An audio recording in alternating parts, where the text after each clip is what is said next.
Dalam wadah masukkan 1 gelas belimbing gula pasir setara dengan 200 gram. 5 butir telur, jika telurnya kecil maka bisa memakai 6 butir. Setengah sendok teh vanila cair. Setengah sendok teh baking powder, jika tidak suka boleh tidak pakai. 1 sendok teh SP bisa diganti dengan TBM atau Ovalet. Lalu nyalakan mixernya dari kecepatan terendah terlebih dahulu, naikkan ke kecepatan yang sedang, lalu naikkan ke kecepatan yang paling tinggi. Mixer adonan sampai mengembang putih kental dan berjejak. Mixer adonan selama kurang lebih 8-10 menit, tentunya juga disesuaikan dengan kecepatan mixer masing-masing dan kualitas pengembang yang dipakai. Kira-kira seperti ini ya hasil adonannya, lalu kita sisihkan terlebih dahulu. Ayak 2 gelas tepung terigu setara dengan 200 gram. Tambahkan juga 20 gram susu bubuk setara dengan 2 sendok makan. Ayak agar tidak ada bahan yang bergerindil, jadi nanti tekstur bolunya menjadi lebih lembut. Aduk semua bahan sampai tercampur rata saja. Tambahkan sedikit pewarna kuning tua, jika tidak suka boleh tidak pakai. Masukkan tepung terigu bertahap ke dalam adonan. Tepung saya memakai tepung terigu protein sedang. Lalu aduk menggunakan mixer kecepatan yang paling rendah sampai adonannya tercampur rata, dan tentunya sambil dimasukkan tepung terigunya sedikit demi sedikit.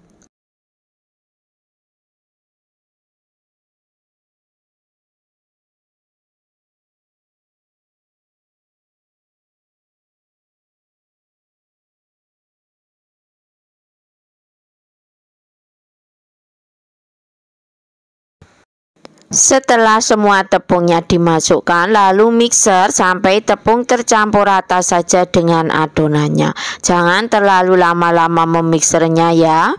Kemudian tambahkan 100 gram margarin yang sudah ditairkan setara dengan setengah gelas belimbing.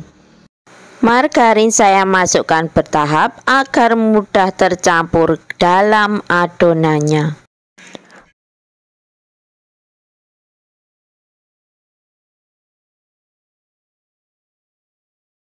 Setelah semua margarinnya dimasukkan, mixer sampai tercampur rata saja. Jangan lama-lama memixernya, nanti bolunya bisa tidak mengembang.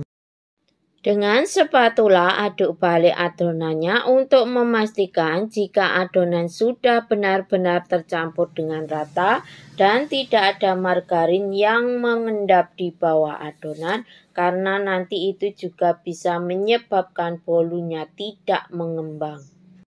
Adonan saya ambil kurang lebih 1,5 sendok makan, lalu saya tambahkan pasta mocha. Untuk pasta bisa juga diganti dengan pasta coklat.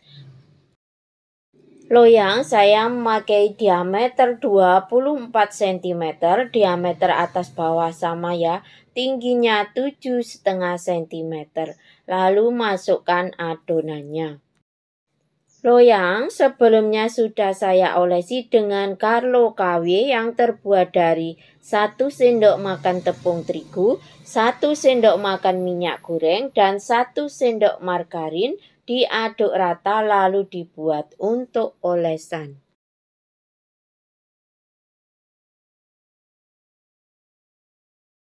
Dengan tusuk sate, putar-putar adonan untuk meratakan adonannya. Hentak-hentakkan loyang beberapa kali untuk mengeluarkan gelembung udara yang terperangkap dalam adonannya.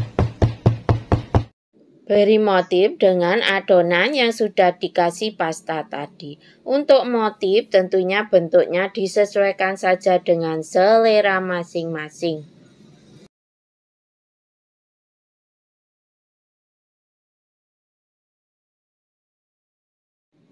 Dengan tusuk sate, tarik garis untuk membentuk motifnya.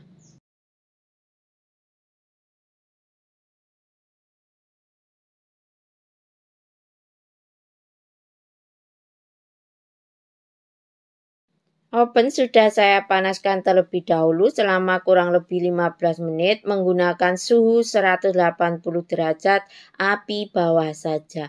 Jika memakai oven tangkring, gunakan api sedang cenderung kecil.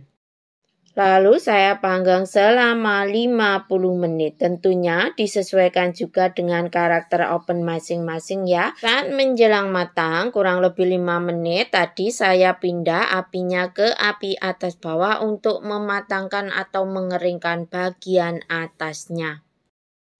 Tes dengan tusuk lidi, jika tidak ada adonan yang menempel itu tandanya bolu sudah matang. Segera balik bolunya lalu dinginkan pada cooling rack. Alhamdulillah hasilnya mulus dan juga mengembang. Masya Allah, saat dipotong sudah terasa bolunya sangat lembut.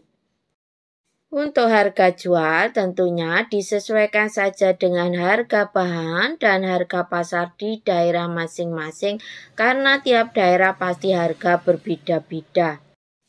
Jika dijual dalam bentuk potongan, pastinya masukkan ke dalam plastik OPP agar tetap lembut dan tentunya plastiknya ukurannya disesuaikan dengan tebal tipisnya bolu yang kita potong ya. Bismillahirrahmanirrahim. Masya Allah, sudah terlihat sangat lembut. Alhamdulillah hasilnya benar-benar sangat lembut dan benar-benar enak rasanya.